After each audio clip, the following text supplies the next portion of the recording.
Thank you very much. It's just, for me, it's almost an opportunity to reflect in what I'm doing and where I am at this point in time. I kind of going to be a head of department around 18 months ago, and at the same time I decided to embark myself in doing a deep field by publication because I don't have enough to do. So as a consequence of that, it's just kind of almost looking at what I have been doing for the 18 months and reflecting about how my being working in practice and kind of specifically, I'm going to be talking about the theme of housing, how that is kind of very different, the fact that you can design, build houses, but it's not the same as doing research.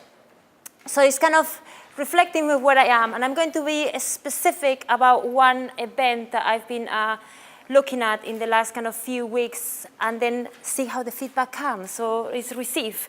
So this is a personal interest because of my, let's say, practice interest of looking at housing.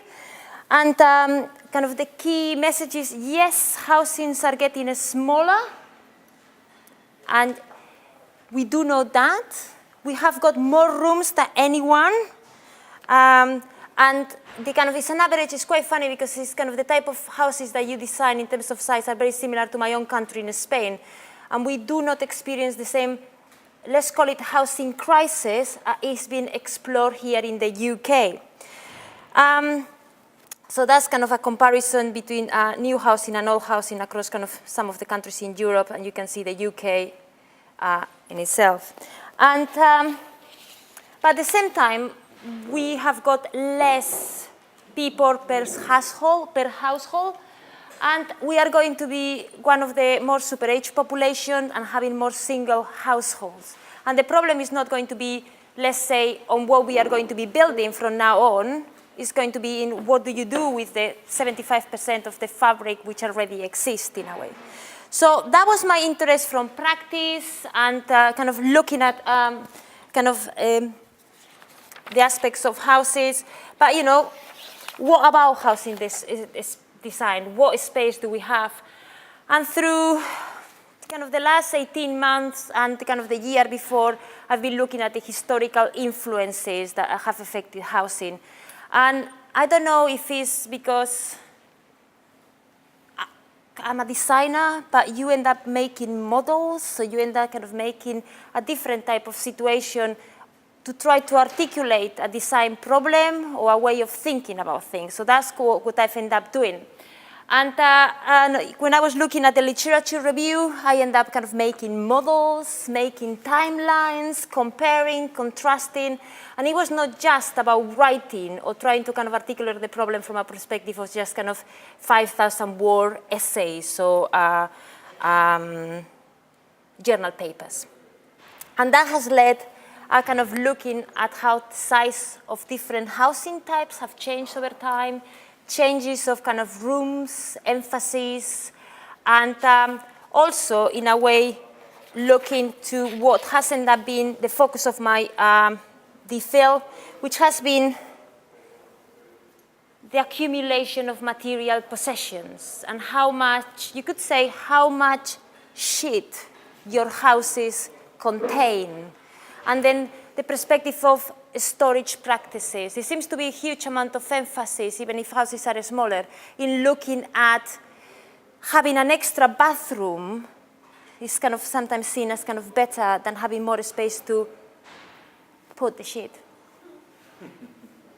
So that is, and then the kind of I don't know if that is my experience, and obviously this is not research proven, if that makes any sense. You end up kind of filling the house, then you have the attic, you have the garage, 1 shed, 2 sheds, 3 sheds, and they get full of stuff.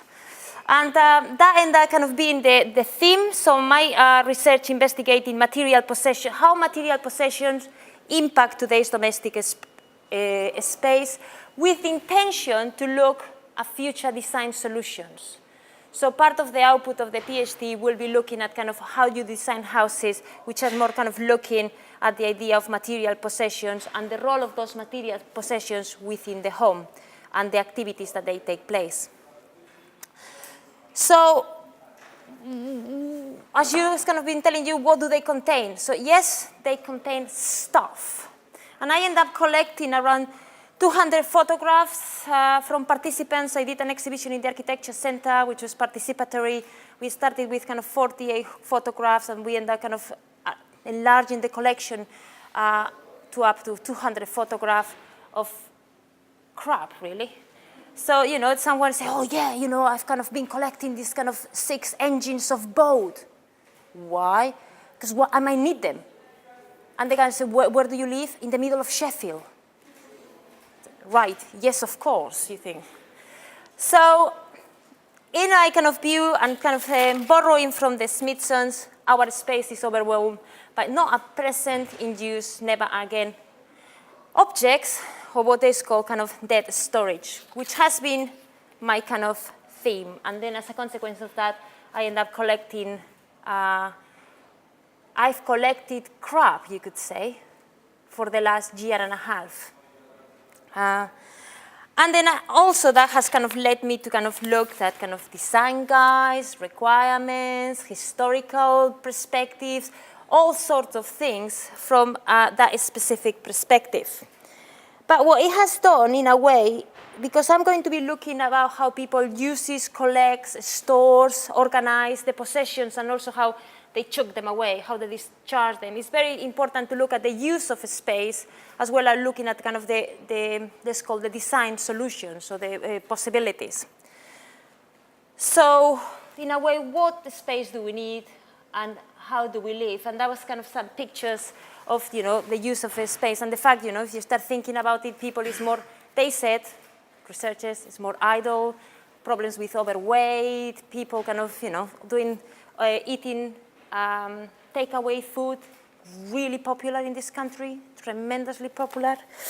So that has led kind of a look at the kind of different activities and its links with the storage practices through time as well. So that's some of the diagrams of exploring the different design guidelines. And then also kind of looking at the storage capacity through time. But this is not something is new. The Smithsonian did that back in the 1956 through their, I don't know if you've seen it, the House of the Future.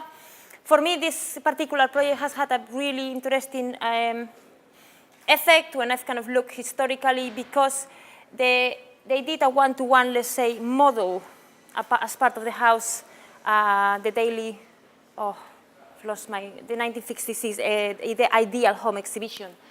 But the interesting bit is ended up having actors that they were acting up how you will be living in 25 years. And people kind of around the exhibition, they were looking in and seeing what was happening. And that has been recorded. And they kind of, use time and time again as a way of kind of recording that participatory moment in a way.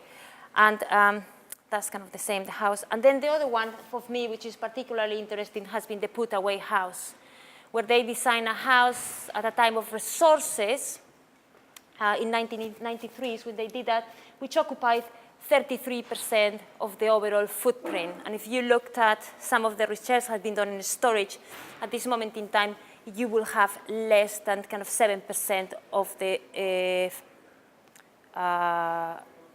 footprint of the house dedicated for storage, if you use the rooms as they should be used.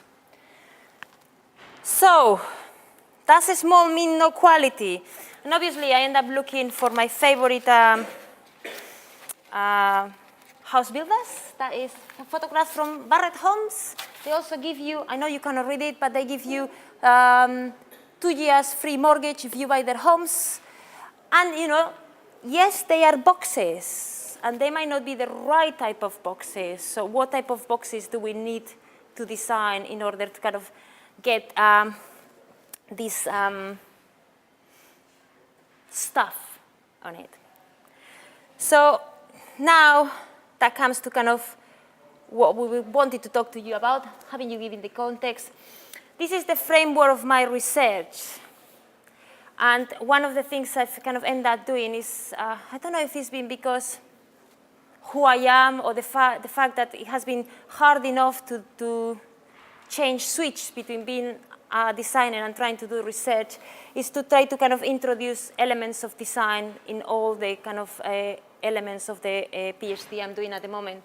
And my research has ended up having two very specific methodologies, an overarching design research methodology that is going to kind of look or tease out or look at the design problem from a different perspective, but also tease out future design solutions, but also is going to use sensory ethnography or visual ethnography, which is what it tries to do is look at how inhabitants use and experience the space. So in a way, kind of, I'm going to show you this one and this one. It's like, how can an architectural model help or enact a dialogue and support a sensory ethnography? And I've done a pilot test, which is, when it was suggested to me, I thought it was like, really? So some of the people, they do sensory ethnography. Is very important, the place event. Where do you situate that conversation or dialogue that is going to be creating? And it's not placing the emphasis in having designed an architectural model. It's about how the dialogue of the model, that the model produces, is the design act in itself. And that's probably what interests me most. So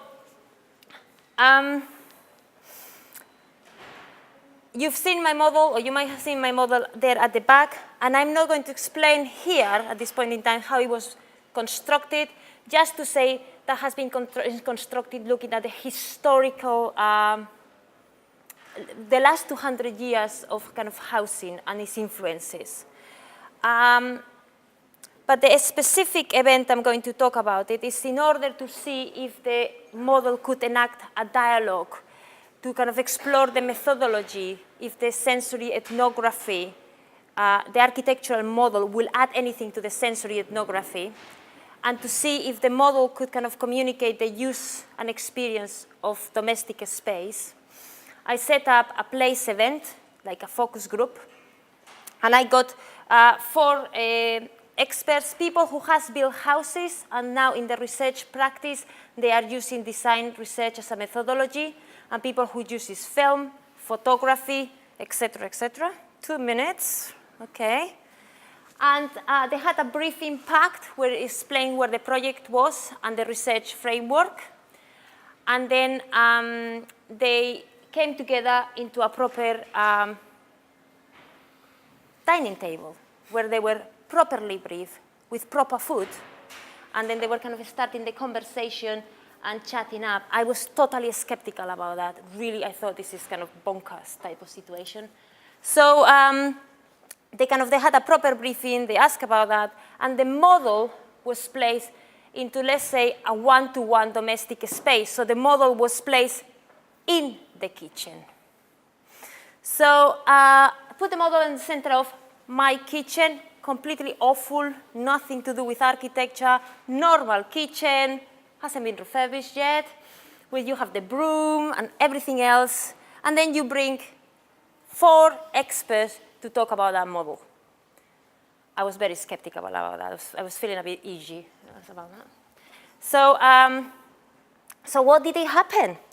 Well, actually, they talk about it. It was bizarre. They started talking about it, looking at the model, and then obviously they criticize the model. I think that happens with any architect ever. The moment that they start kind of criticizing the model, they can't stop themselves, and they also have to design you the next model. So part of the kind of dialogue and the conversation, they kept kind of taking notes throughout the whole process. They told me what it was wrong about the model.